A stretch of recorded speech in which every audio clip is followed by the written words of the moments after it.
Hello, good afternoon, and welcome to the Sales Scoop. This is a fortnightly live show for startups who want to improve how they sell and tech startup founders who are looking to extend and improve their sales function. I'm Alistair Cole, your host for today and a co-founder of the Uplift Partnership. My background is in computer science. I'm an ex-software engineer with 2 decades experience in B2B sales and marketing. And I'm delighted to say that I'm joined today by my partner in business, a longtime friend, and a man who spent Sunday celebrating his birthday on one of Austria's very scary summer toboggan runs. Hi, Kieran.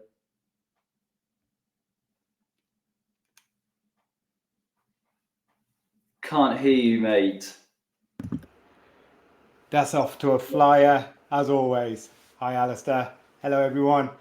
Hi, my name's Kieran Gill. My name's Kieran Gill. I'll say that again. That's how good it is. I'm also a co-founder of the Uplift Partnership. I have 25 years experience in B2B strategy. That includes frontline sales, sales management, and sales operations. I've been working in fintech and also been working in technology and banking sectors. Thank you, my friend. Thank you. And so today we're talking about a very exciting topic about 13 do's and don'ts to create a killer presentation. We're not just talking about a deck and slides, but the whole experience of having that opportunity of getting in front of buyers and presenting to them, which is super important. Our impact through the Uplift Partnership has been varied and large over the last 5 years. We've worked with over 50 startups and taken almost all of them through our 360 sales diagnostic tool. And thinking about the presentation, we realized that actually it's the culmination, getting in front of buyers is the culmination of a huge amount of effort, right, on behalf of your sales team, your sales function, and your sellers. And we estimate that there are 618 sales actions that need to happen each month in order to deliver action within a sales function. Tell us a little bit about what's involved in that 618, Kieran. It goes from everything that you're potentially doing to try to get that meeting with that client or that first interaction with the client where they actually respond to you. So from sending out messages, it could be networking, it could be LinkedIn messages, emails, it could be WhatsApp messages, phone calls, you name it. It could be that these are interactions that you're making with the client just to try to get that first meeting. That first meeting where potentially it could be a discovery meeting, or it could be even just having coffee. Just, some people call it a discovery meeting. Some people just call it a chat. But this is what you need to do to generate those leads. And those 618 things that you're doing in a month. Now, that's the calculation I've made. If you are looking to do around about 8 sales a month, you should be aiming to do around about 618 small actions, and these can be automated. Some of them will be automated and some of them will be hyper personalized, so you will have to sit there and do them yourself. However, the vast majority of those can be automated to make your life a lot easier. And that's fantastic. Thank you. There's all that stuff that happens in the background, and you have those first meetings, you have the follow-ups, you may be doing a demo, and then you get to a point where as a seller, you're able to go and present your solution. And that's what today's show is all about, how to make that absolutely fantastic. And as promised on LinkedIn, we're going to run through 13 rapid fire do's and don'ts. That's what we're going to cover today. We're going to get started right away and launch straight into the first one chronologically, which is knowing your audience, right? Absolutely paramount that you've not just done your research on the people who are going to be in the room, but you've built the relationships with them and a whole host of other stuff. Where would you advise tech startup founders, Kieran, to start if they were thinking about what they needed to do to know their audience in that room? Well, you've made all the hard work, or you've done all the hard work prior to the actual meeting itself. So you should know who you've invited. Now, whether this is a in-person live, at the office presentation, or it could be a virtual presentation, what tends to be the norm nowadays. Majority of the people are doing their first kind of sales presentations actually online. You know who you've invited. Also, there's a good chance that maybe some extra people could be invited to that meeting without your knowledge. The best thing to do is, even prior to everything, the purpose of your actual your presentation. What are you trying to achieve with it? Are you trying to convince people? Are you showing are you showing the technology? What is the purpose of it? And then who are the key people in that room? Who are actually going to be the people that you're targeting? Now, those people are the people you're building that presentation for. Now, if there are extras who turn up, that doesn't mean you have to ignore them, but just be, you're building, it's a presentation that you're giving to someone. It's a present. That's what you're doing. So make sure that you tailor it to them and to the audience that you're actually targeting. Yeah, that's a great shout. There might be lots of people in the room, lots of people online, but actually there's a core group, 1, 2, or 3, maybe absolutely critical to be convinced. And it's all about getting them to a place where they can make a decision, they can choose to make an action. When one of our previous shows, we've talked about complex buying groups and the 7 different personas that could be in those bigger meetings. Champions, influencers, you've got end users, blockers who might be a challenge during a presentation, evaluators, executive sponsors, and the 7th one, decision makers. So really important that you identify those. But as Kieran says, it's about picking the absolutely key people and talking to them, getting them to make the movement, make the decision you need. The second of our 13 is about starting that presentation with a really strong hook. So many stories begin with an intriguing, exciting, what's behind that door, what's the opportunity. And so creating an exciting hook at the start is a way to grab people's attention and get the presentation off to a great beginning. Anything you'd like to add on strong hook, Kieran? Yeah, the way I always try to coach people when it comes to sales presentations is to get them to think about it like a Hollywood movie. What you're trying to do here is you're trying to get the audience to be gripped by what you're doing. And I know what we do doesn't feel like a Hollywood movie sometimes, and you might think it's actually quite dry or whatever. That doesn't mean the delivery or how you present it needs to be that way. And you can pep that up as much as you want. So just think to yourself, how can I make my presentation stick in the person's mind long after that it's finished, that they think to themselves, wow, that was amazing. Now, could it be that you use a quirky piece of music? Is it that you start off with a video? What would you do? There's so many different ways, and there's hundreds of ways I could reel off to you that you could attempt to do it. But think about go back to number 1, who's your audience? Is it a bunch of, elder people who might not want something quirky, or is it Zen Z that where they're expecting something to fly off the page and make it more exciting? I don't tailor your presentation and tailor your hook.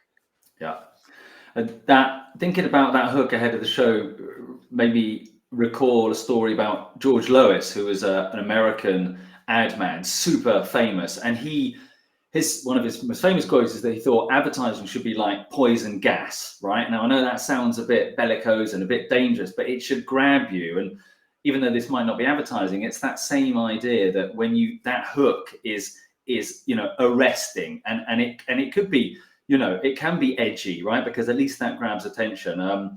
So make your hook like poison gas, grab them early doors. The third do and don't is a classic we see all the time, which is people reading from their slides, right? And this is so easily done, especially if you have too much information on each slide, right? I love Guy Kawasaki's rule of 10, 20, 30. Your presentation should be 10 slides, no more than 20 minutes, and 30 point size or half the average age. So if you've got a bunch of 80-year-olds, it should be 40-point size. But Guy Kawasaki's 10, 20, 30, it's about having fewer slides, few words on the slide. And if you can keep those words to an absolute minimum, right, then you're not encouraging people to go and read.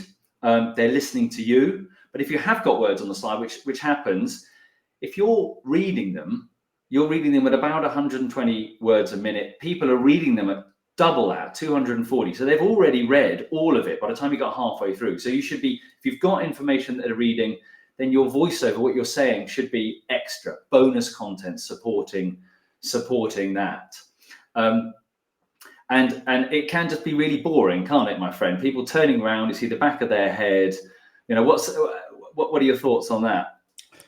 On digital kind of presentations, what tends to happen is that you might have a in-camera kind of Zoom thing where you've got the main screen in front, and you'll see the person's eyes suddenly shoot to the other side and they'll start reading. Now, most people at that level in management tend to be able to read. So all you're doing is pretty much just wasting time or hiding behind the slide. The other thing to remember is, don't worry if you feel that the slide that you have in your presentation doesn't have enough detail on, because potentially what happens is you feel that you need to pack more detail on the slide because the slide there is what's transferring all the knowledge to the person. No, the knowledge is you. The slide there is there to support. It doesn't mean that that slide with lots of words on it can't be put in as the slide that you send to the client to then help illustrate what you were trying to get across in that moment of the presentation. But however, in the presentation itself, you could have a very slimmed down version of what you're trying to do because you want the emphasis to be on you and the connection with the human that you're talking to, not the connection with the slide that you put. And then what you can do afterwards in your follow-up, you can put that more detailed slide into there, and that way they'll have something to jog their memory and say, yeah, that's why they had that picture of that raccoon then. And that made total sense. So yeah, there you go.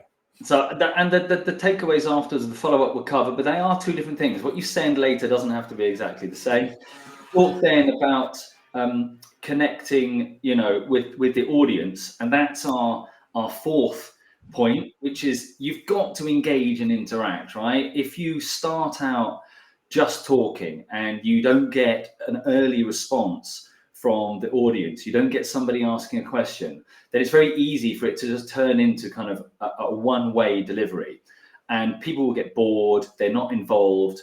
So our recommendation would be to try and elicit a response, try and catalyze some kind of engagement and interaction as early as possible. If you can get buyers commenting and involved early on, then that sets the tone for them being involved for the rest of the presentation. And there are different ways to do it. A lot of people talk about visual, auditory, and kinesthetic engagement. Some people are visual. They want to hear words like, about painting a picture. Can you see this? They're visual words. Others respond to auditory. Are you? Do you hear me? Do you hear what I'm saying? And others still are kinesthetic. It's about feelings. Does that make sense? Does that feel right? So choosing a variety of language that speaks to people's, visual, auditory, and kinesthetic learning slants is a good way to cover all the bases as well, and ensure you're interacting with people. Any watch outs from you, Kieran, in terms of making it a two-way conversation? Anything? Yeah. The major thing here to remember is try to use the people's names that are in the presentation, the people that you're trying to point out. Chris, the CTO, Sandy, the CFO, and if there are things within that presentation as you've been doing your prep work for that meeting and you want to now present to that stakeholder team that you've understood exactly what they've been saying to you, and you understand all the things that have been coming out in all those meetings you've done prior, and now you're presenting, the major thing here now is what you can do is you can actually say, look, James, I heard what you said. This is what this is what my presentation, and don't be afraid to actually, and please remember whether they prefer to be called by their first name or whether they want to be called by their, be more formal. Yeah. Sure. So that engagement, absolutely critical. Our fifth point is about telling a compelling story, and you've already talked about, Hollywood, and that is such an, trying to tell those grand stories that are both memorable but interesting and fun. We know that not everybody's going to be able to come up with a Toy Story Disney kind of story of excellence every time, but certainly there are techniques that we can use. What would you recommend to tech startup founders in terms of a technique, Kieran?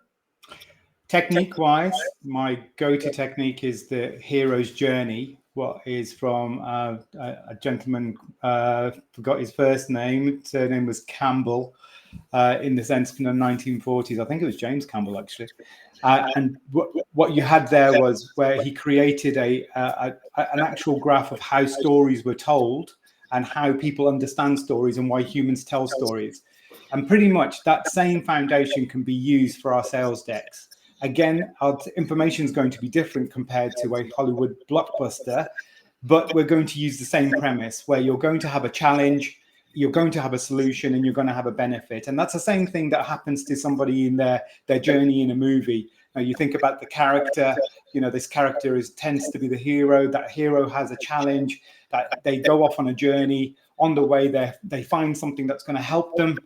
And as you can, if you're listening to it and you're thinking, oh my God, that's every single film I've ever watched. I don't know whether that's Star Wars, Matrix, Lion King, you name it, they've all used the same formula.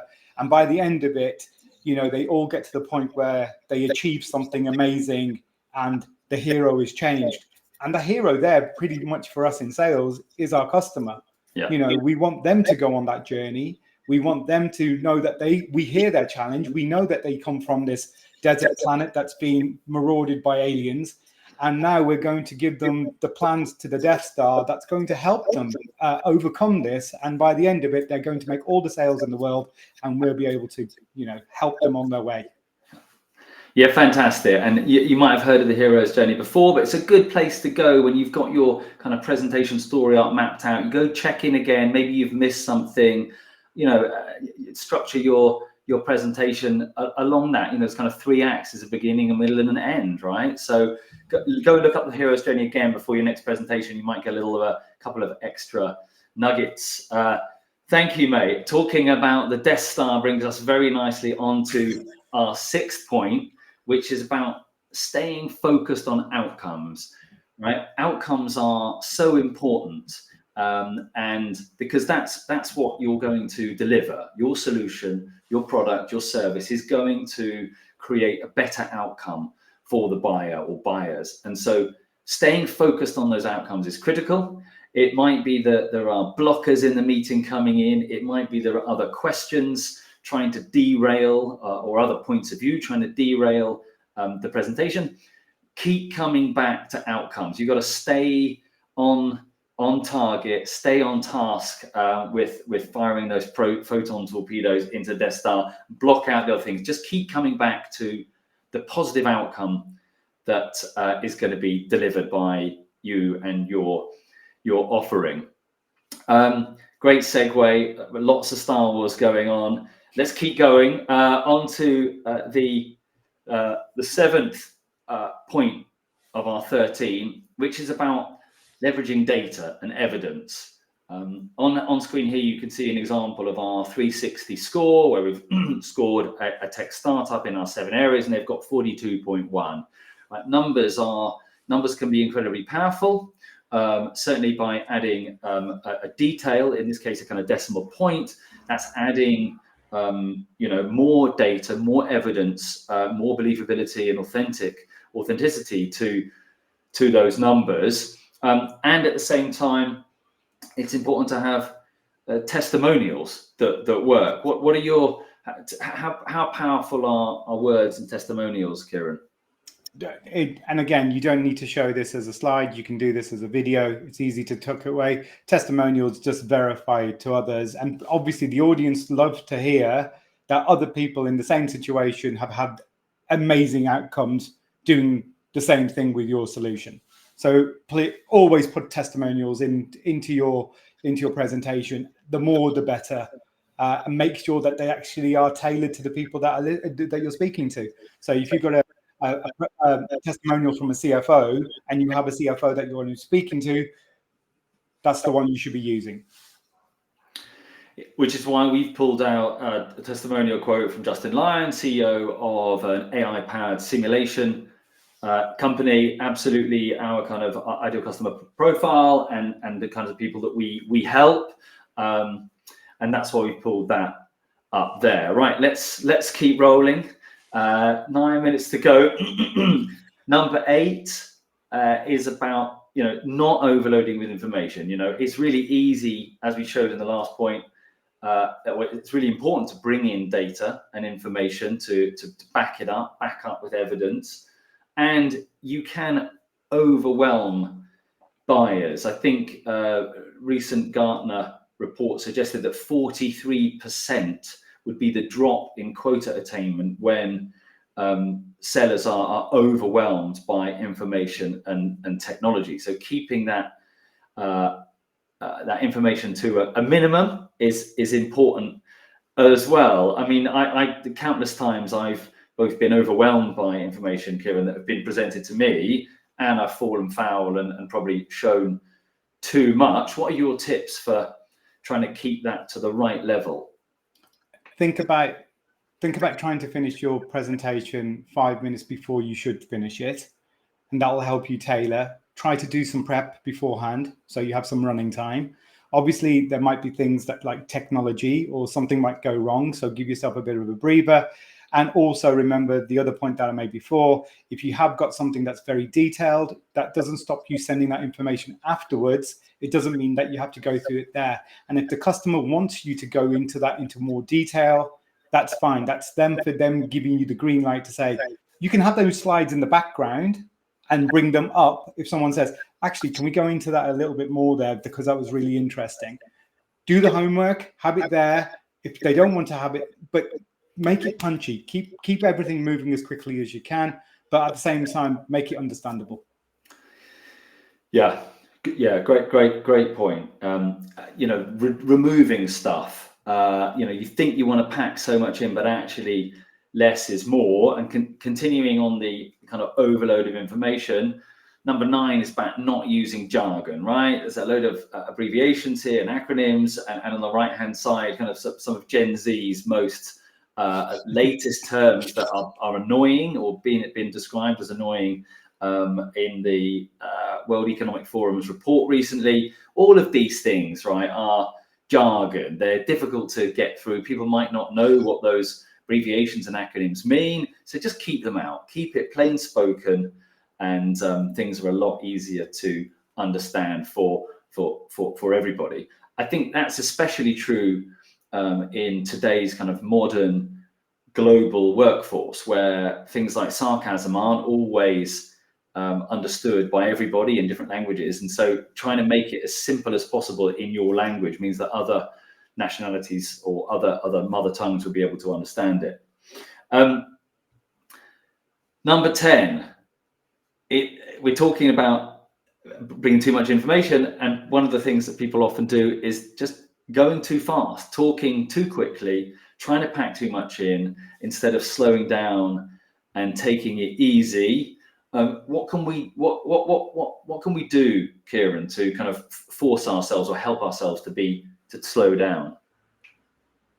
Really be conscious about the speed that you speak at, because the chances are you're speaking quicker than you think. And it's quite easy to have that adrenaline push at the start of a presentation where you feel like you need to get everything done very quickly. The best thing to do is take a breather every so often through the presentation and just modulate your kind of voice, and to keep it easy and understand. But keep an eye on the timer, because it's quite easy to go a little bit slow. And I've seen disasters where we've had somebody overly relaxed who is really taking their time overdoing things. So it's all about understanding where you are and what you need to do. But also remember, like Alistair just said, what was a great tip is if you've got an international set of people that are listening to your presentation, where English potentially is where I tend to work in, and I've done thousands of presentations. where English isn't their first language, maybe not even their second language. It doesn't mean that they can't converse and do business in that language. It just means that you need to be mindful of the level of English that you have if you're a native speaker.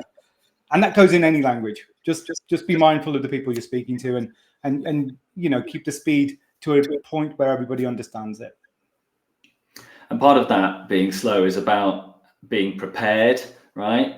And something that we all need to be prepared for when we're presenting is objections, right? Objections come up all the time, and our recommendation is to address them immediately, right? If somebody brings up a challenge, speak to it immediately. If you can answer it and deal with it there and then, fantastic. If you can't, you can tell them, I will come back to you after this presentation with the necessary information. That's absolutely fine. In fact, that's fantastic, because what that audience member has done is effectively, empowered you to do a more detailed follow-up and connect with them on email or some other way afterwards. So address those, put those fires out as they come up, and that could just be saving it for later. So now getting towards the end of our 13 tips, number 12 is to make sure that you've got an absolutely crystal clear call to action, really powerful at the end. It doesn't just have to be at the end, does it, Kieran?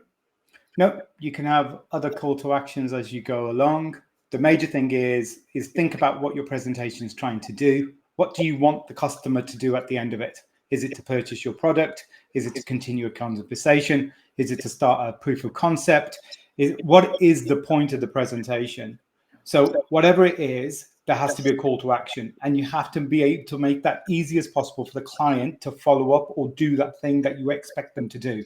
So finishing off your presentation with a thank you slide, no, that is not the way to go, because that's not the call to action that you want the client to have. You want the client to do something. So I always see the end slide as that's your Malibu Beach real estate. Don't waste it on a thank you slide. Do something amazing with it. Yeah, totally. It should be the one takeaway, the one thing they should do, the next step, which bleeds quite nicely into the 13th point, which is about following up with intent, right? The presentation is not over when the meeting's finished.